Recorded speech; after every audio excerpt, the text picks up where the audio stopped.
Hello everyone. Today we are going to discuss another operation on numbers that is called multiplication. Now we all know what is multiplication and how to multiply numbers.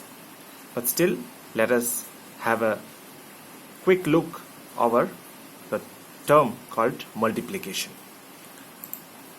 Now in a multiplication sum, the number to be multiplied is called multiplicand. The number by which we multiply is called multiplier, and the result of multiplication is called product. So these are some terms that have been used in the operation called multiplication. So by the name it might not be that much clear. So let us see one example, then we will have a clear idea. So for example, if you were to multiply 125 by 3, how will we do that? We all know how to do that. That is simple.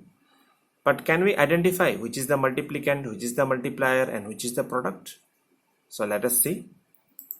125 is the number to be multiplied. So it will be the multiplicand. By which we will multiply? That is called the multiplier. That is 3. 3 here is the multiplier. And the result or the output that we get, or the result which we get, that is 375, is called the product. Clear? Now from the definition and from the example, the whole concept of multiplication is clear to you. Okay, so moving on. Properties of multiplication. There are some properties of multiplication that we will be looking forward. So these properties will help us to carry out the multiplication sums very easily, quickly, and more effectively. So the first property states the order property of multiplication. So let us see what it states. The product of two numbers does not change when the order of the number is changed. Multiplication does not change even if the order is changed. Say two numbers are given to us. We will see one example. Let us see one example. Say for example 63 into 27. If we reverse the order, 27 into 63, does it make any change? No. It will not make any change in the result. The result will be as it is. So even if we change the order of the numbers, then multiplication is not hampered. We will get back the same result. Clear? Now moving on to the next property, grouping property of multiplication. What is this grouping property? Let us see. The product of three numbers does not change when the grouping of the number is changed. Yes, if we group the numbers, say three numbers are given, even if we group it, say two numbers we grouped in one group and one number is left outside, even if such case arises, the product or the multiplication does not change. Let us see one example. For example, 15 into 16 into 17. You can see here I have given a bracket. That means this is one group, single group, and this 15 is another group. So even if we have grouped in this way, or if we change the group, and if 15 and 16 are in the same group and 17 is alone in another group, even then also the result will not be any different. It will be same as it is. Whatever we got here, we will get here also.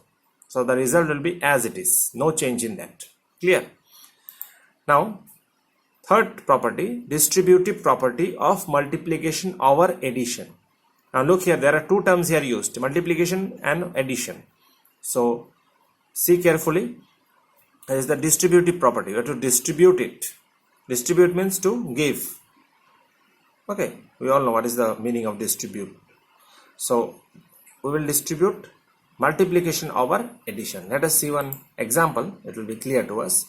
Say we are given 23 into 100 plus 25. If this type of question is given, how will you multiply?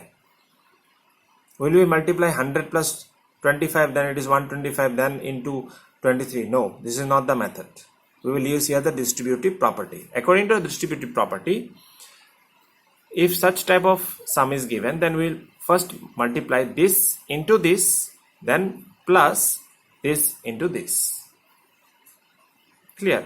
If say for example this we will consider as A, this as B, and this is C, that is A into B plus C then it will be A into B plus A into C. This is the distributive property.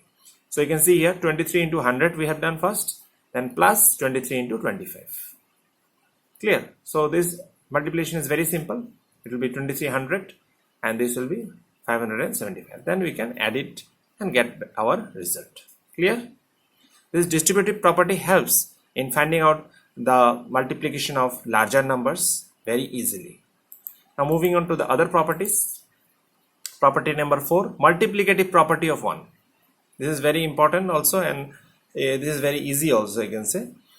What does this says is that if any number we take and multiply with 1, any number, so it will give back as the same number or the number itself. Say for example 15 into 1, what we get back? Same number, 15.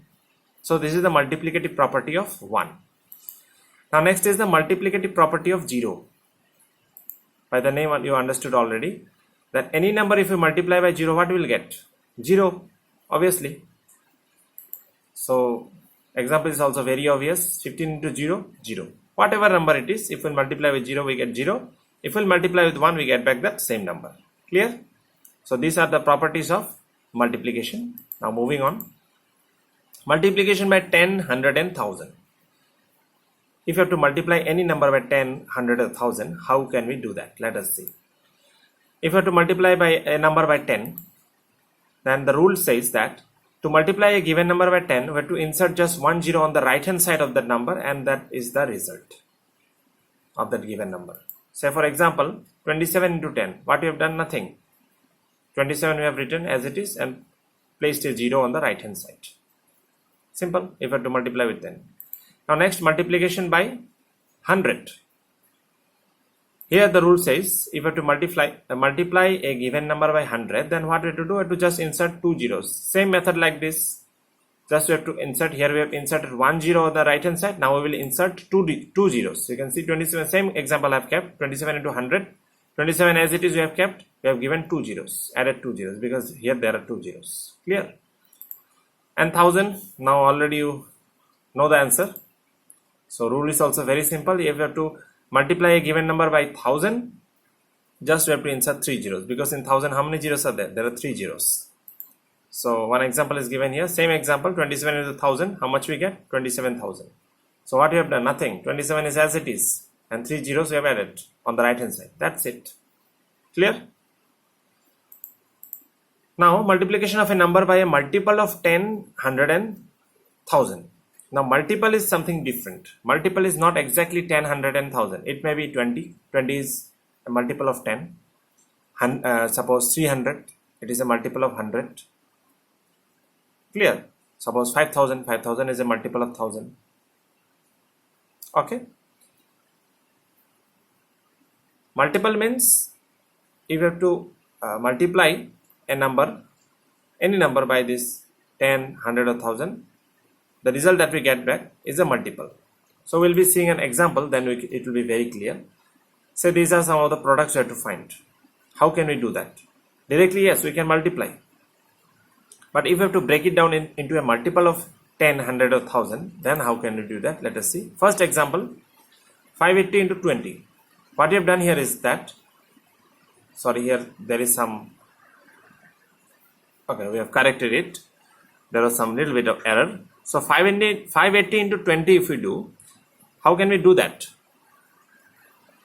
How can we do that? It is very simple. 580 we have kept as it is. No changes in that. Clear? And then what we have done is that we have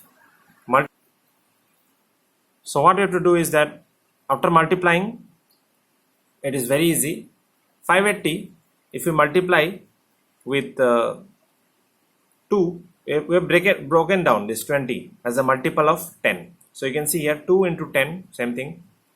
So we have placed this 2 inside, we have grouped it as one group, and this 10 we have kept outside for later purpose. So 580 into 2 is 1160, and then we have to multiply with 10. Very simple, we'll just add one 0 to the right hand side. Similarly, another example you can see here, 300, we have broken down into multiple of 100, 3 into 100, and then we have taken this 3 inside one group. and then this is the result.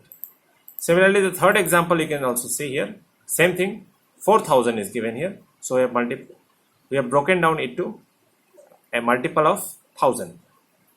Clear? And we got our result. That is very simple. So why we have broken down into a multiple of 10, 100 or 1000? Because this helps us to quickly find our answer. Because we know if we multiply with 10,000 or 100, it is just place the zeros, number of zeros on the right hand side. So it becomes very easy. That's why we have followed this method.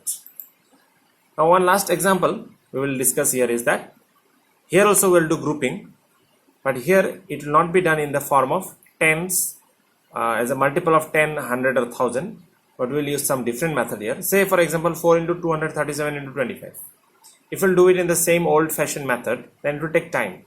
So why not we break it down into groups according to our own convenience. So since we have broken down into groups, you can see 4 into 25. We know it is very easy. 4 into 25 is 100.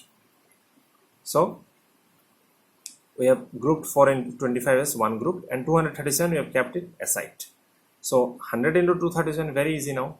Place 2 zeros. That's it. So we will try to combine such numbers whose multiplication gives us 10, 100 or 1000. Then our work is done. Clear? So I hope you all have understood this much. How to do multiplication, what are the properties, what is multiplicand, multiplier and product, and how can we use this 10, 100 and 1000 as an easy tool for multiplication purposes. So that's it then. I hope you all have understood it. You can go back to your textbook. There are other examples, you can solve them and clear your concept. So that's it then. Thank you and have a nice day.